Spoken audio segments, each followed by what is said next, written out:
Yeah, actually, my interview got scheduled on October 27th. So I'm just checking what kind of questions they might ask me. So what? And I got the letter also. So I'm presuming when you say interview, you're talking about the 485 interview? Yeah, 485 interview. Employment based, correct? Yes. And were there any issues in your 485 or in your filing that you know of? No, I don't know about that. Okay. So as long That's as what I mean. Actually, I don't know. Yeah. So as long as there are no issues that you know of, for a 485, there can be many issues. There could be medical reasons, there could be legal reasons. So if there are no such issues that you're aware of, then it could simply be, random 485 interview. So sometimes they pick cases randomly to interview because they can't interview all cases. They don't have the resources and nor do they want to do it. But sometimes they randomly pick cases. It could be something related to the employer as well.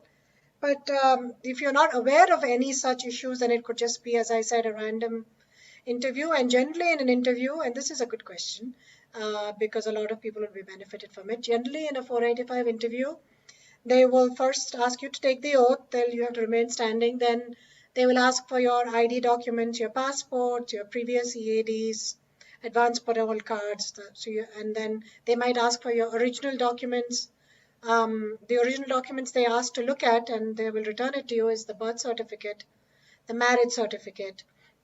So they look at these documents and they want to make sure that your date of birth is confirmed and that birth certificate actually belongs to you and it corresponds with the date of birth that you put in your 485 application. They will also ask a bunch of questions from the form 485. So you should have a copy of your entire 485 packets that you sent to USCIS. You should get that from your employer or attorney, or if you filed it yourself, then you should have it. Go through all the questions in the form 485. Even the biographic questions such as your name, date of birth, addresses, employment, make sure all that is correct.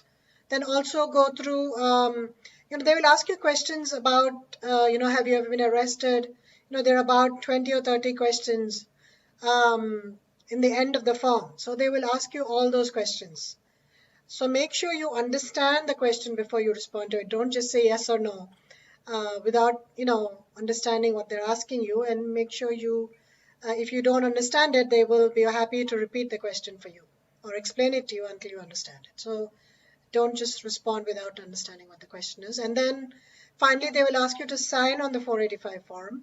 And they might ask you about your employment since it's an employment-based petition. So they will have a copy of your labor. So make sure you know what was mentioned in your PERM labor cert, the job duties, the job description, the qualification required. They might ask about your employer. If you're presently working for them, then which client you work for, if you're working for a consulting company or an IT company.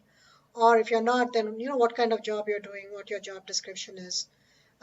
And it should at least match somewhat with the description in the labor cert. So that's pretty much what happens in a 485 interview. It's pretty simple in most instances.